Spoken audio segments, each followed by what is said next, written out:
Hey there, it's Josh. Welcome back to Let's Game It Out. We're playing some Hydroneer today, a game where you can create big machines, create even bigger messes, build money bins full of riches, blow up houses with dynamite, and do just a little bit of fishing. The game recently added something new that I think we're gonna have a lot of fun with, but before we get into that, today's video is sponsored by Techland and their upcoming game Dying Light 2, which is coming out on December 7th for PC, Xbox, and PlayStation. Dying Light 2 was recently re-revealed with new details in their hot video series called Dying to Know, a series that showed off dev interviews, fan contests that you can partake in, and all kinds of other hot details. For example, did you know there's 2 to 4 player co-op, exciting parkour, a huge open world to get mauled in, bludgeoning and slicing for days, factions that need your help or that you can mess with? Now me, I'm most excited for that last one, because if given the chance to help or ruin a bunch of innocent people, well, I think we know what I'm gonna do. I also want to highlight something called Techland GG, which stands for Gamers and Goodies. That's their loyalty program where you can immerse yourself with Techland's games, get starter packs and gifts, work towards unique bonuses, and so much more. And if you're like, oh, I always wanted to play Dying Light 1 and never got around to it, or you're like, oh, I really liked that game, I should play it again, then buckle up, because for a limited time, Dying Light 1 Platinum Edition is on sale for 75% off using my link below. The Platinum Edition gets you all the DLC and skin packs, and the game's major expansion, The Following, and it'll get you nice and limber for December when the sequel comes out. Again, Dying Light 2 comes out on December 7th, and you can pre-order it right now. So if this sounds exciting to you, check the link in the description. Techland, thanks again for sponsoring, and I'll see you on December 7th. So here we are in the wild world of Hydroneer, where our journey begins over here with our big, beautiful truck. This is what's gonna take us all the way to our first area. Buckle up, everybody, it's gonna be a long journey. And we're here. Welcome to Ember Cradle, where you've got some dirt, you got some tools, and a whole lot of water. Now, all these things separately is a whole lot of nothing. But if you take this here shovel, take some of one, put it in the other, and then use this thing to get some of this, and then you combine all this stuff, and then brush it down. Oh my god. Congratulations! It's a beautiful baby gold nugget. Oh, and there's more where that came from, too. Because don't worry, we don't want you to be an only child. And before you know it, we're just overrun with pride and joy. So what are we gonna do now? Oh, just the thing that any proud parent would do. Sell your children at the jeweler, of course. How much for all my infants? I mean, nuggets. Ah, 91 whole coins. What a fair price. And now that we've got some newfound coin, we're gonna go spend it at tools and equipment. Think of this as like medieval Home Depot, except crappier and with even fewer employees. But the important part is they have all the things we need, like mining helmets, safety first, wood foundations to make everything nice and orderly, and light posts so we can see at night. Nah, I'm just kidding. We're here for only one thing, the fishing pole. So one great easy way to make starter cash in this game is to do a little fishing. You just cast your line, and voila, something dies for capitalism. So let's see how much we can sell this for at the jewelers, cause that makes sense. Ah, 6 coins. I'm rich. Now I know that wasn't very much, and it seems like doing something like digging was easy and more profitable, and that's not true, but allow us to take a joyride and I'll show you what the plan is. Welcome to Bridgeport, the historic mining town with a little something for everyone. Were you looking to buy a fancy new ride? Well, they've got that. Were you looking for fancy furniture? Well, they've got that too. And were you looking to up your conveyor belt game? Then look no further than Conveyor Nation. But right now, we're not interested in any of those places. We're interested in this one right here. Power and logic. Behold, Hobson's Power Works, your one-stop shop for all kinds of stuff we probably don't care about. And while all of these wires and things seem pretty cool, we're actually only here for one thing. Actually, I take that back. We're here for 2 things. That's right, they added a mini nuke to the game, and only for a whopping 26,000 coins. That's a lot of fish. But that's where these come in. At their much more affordable price of $360, we're gonna be using them to make a little more cash. You see, in my last playthrough, we learned something. With fishing, we can make some money, and the place where the dynamite fits into this is there's an infinite money glitch. But first, we need to be able to buy the dynamite. So give me a second first to make a little money. Okay, this should do it. Yep, that's what I like to see. You hear that sound? That's the sound of money being made. So how much money do we get? Ah, 730. A lovely sum. All right, let's go get us some supplies. So as mentioned, to do this money glitch, we need to have some dynamite. Now, we're only gonna need one for now. We're also gonna need something to set off the dynamite, like this logic button. Only 444, a paltry sum against our 730. And don't forget, you wanna be really careful when you're driving with dynamite. It is a fragile substance after all. Okay, let's go get our dynamite set up. First, the big thingy. which we're just gonna firmly smash into the ground. And then for the logic unit, we're just gonna place it right up against it. Yes, it's perfect, and will definitely allow us to set it off from a safe distance, also known as in front of our face. But before we blow that up, we need some new fish friends, some very specific kinds. Why, there's one right now. Don't ask me why it works this way, but we're looking for specifically red and blue fish. And I want to get about 10 of those, which is going to become clear momentarily. There we go. 10 miscellaneous red and blue fish. Now, just as a reminder, if we were to sell these fish normally, we would get 70 coins for them. Or we could do something far more exciting, which is sacrifice them to an explosion. Yeah, that's the spirit. So now that we've got our fish here, it's time to blow them up. Now, I must warn you, this is probably going to be unpleasant, because you're not supposed to light dynamite in your face, so you might want to cover your ears and possibly your eyes.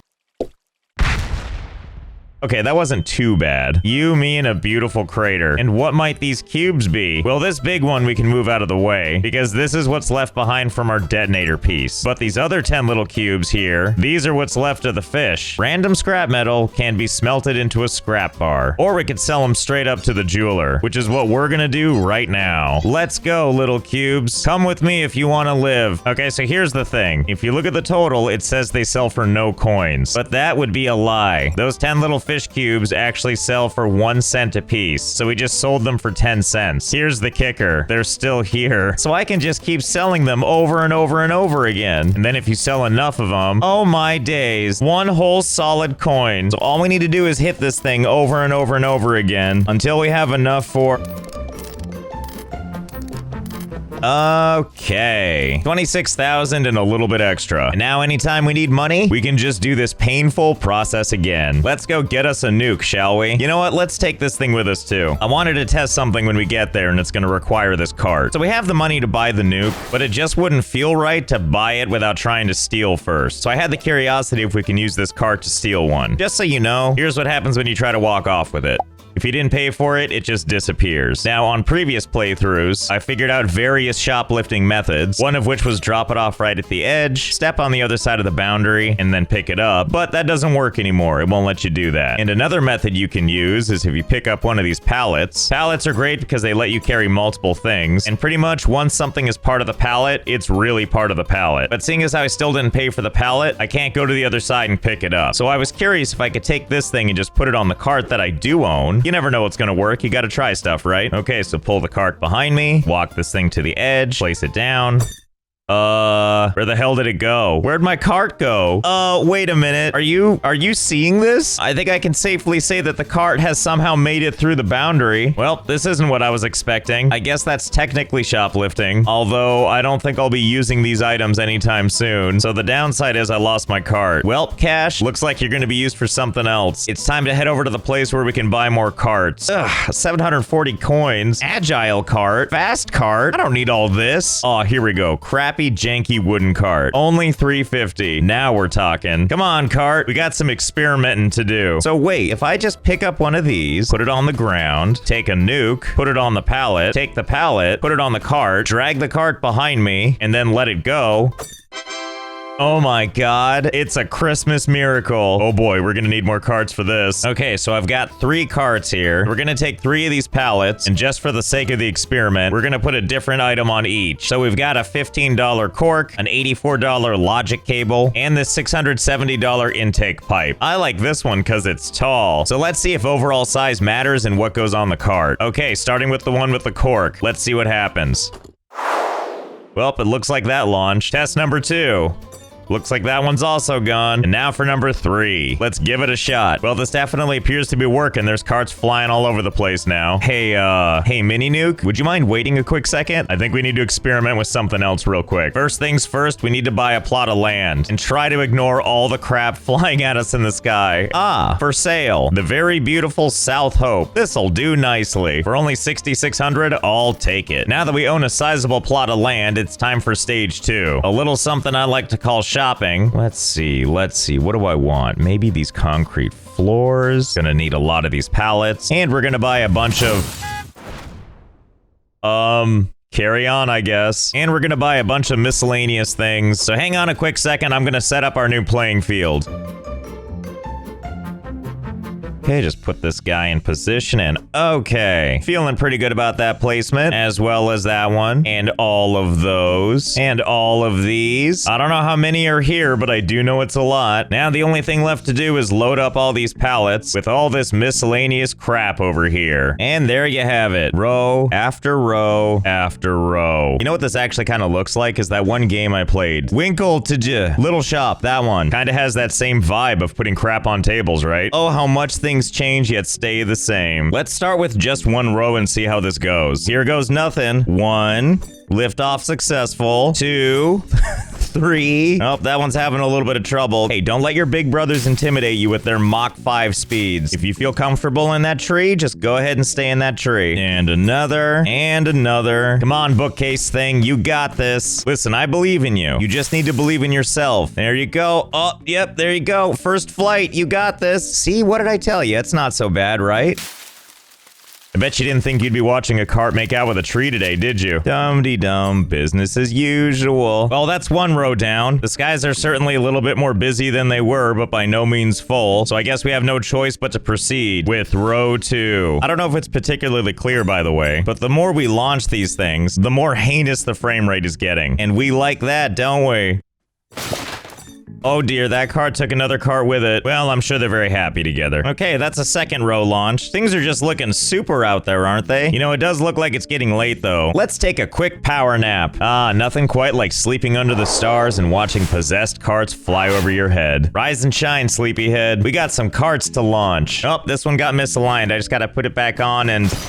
You know, never mind. I guess that one's, we'll just let that one go. You know, I couldn't help but notice a lot of weird stuff is happening. Another cart just got abducted. Did you see that? Well, that's cool. I guess you're just doing the work for me. Like, really, let's just take a load off. We'll just kick back and let the carts pick themselves up for a while. I haven't even launched everything yet, but I think we have a pretty good idea of how this is going. And I like to call it ode to 2 frames per second. No matter where you look, there's a cart flying in the air. And if ever you get lost, you need only look to this rotating star made of trash, and it'll always guide your way. The frame rates aren't just terrible there, by the way. This is absolutely a worldwide phenomenon. No matter where you go, it's raining carts. Hallelujah. Well, you know, now is as good a time as any, I bet. Maybe we can clear up some of this air traffic with a little baby nuke. Yeah, this seems like a smart idea, right? Okay, fingers crossed. We're gonna set this and run.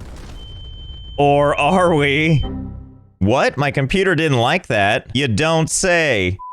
Well, the good news is the frame rate's back. I'm not sure at what cost, though. Since I had to restart the game, everything that was flying around is now just frozen in space. I guess we turned these once busy skies into a sky crypt. You know where I think we went wrong? We should have built like a little boundary. That way they can't just fly all over the place like this. So let's set some boundaries this time. Yeah, kind of like that. This time around, we're gonna put only carts with bombs on it, because that seems like a safe idea. You know, something like this. Like the world's most uncomfortable hands-on museum. And set these things off in an environment that they can't escape. Let's start by launching just one and seeing what happens. Oh, they're confined all right, and apparently really anxious to get out. Oh, looks like it managed to escape. Be free, little cart. Okay, so let's try that again. This time there's 16, and we're gonna launch them all at once. Huh, huh, huh, huh, huh, huh, huh. Well, they seem pretty contained this time. What do you think? Should we add some more? I don't see why not.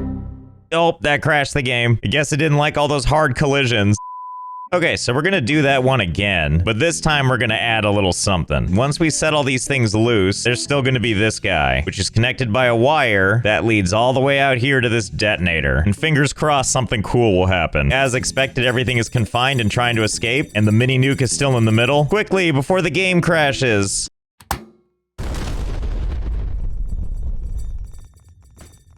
Huh, those flying nukes are, really durable, aren't they? Okay, well now I'm curious. If nukes won't explode when they're attached to pallets, can you create a chain reaction at all? Only one way to find out. Okay, now we have a nice long row of nukes. The only one connected is at the very end here, which just like the last time goes to a detonator that we control. So let's see if we can do a nuke chain reaction, shall we? Wow, would you look at that? It's almost like a nuclear wave. Now that it's made a nice sizable pit, I think I know the next thing we need to test, which is what happens when we fill this canal full of literally thousands of nukes. Let's find out. Well, I heard one explosion and then the whole game froze.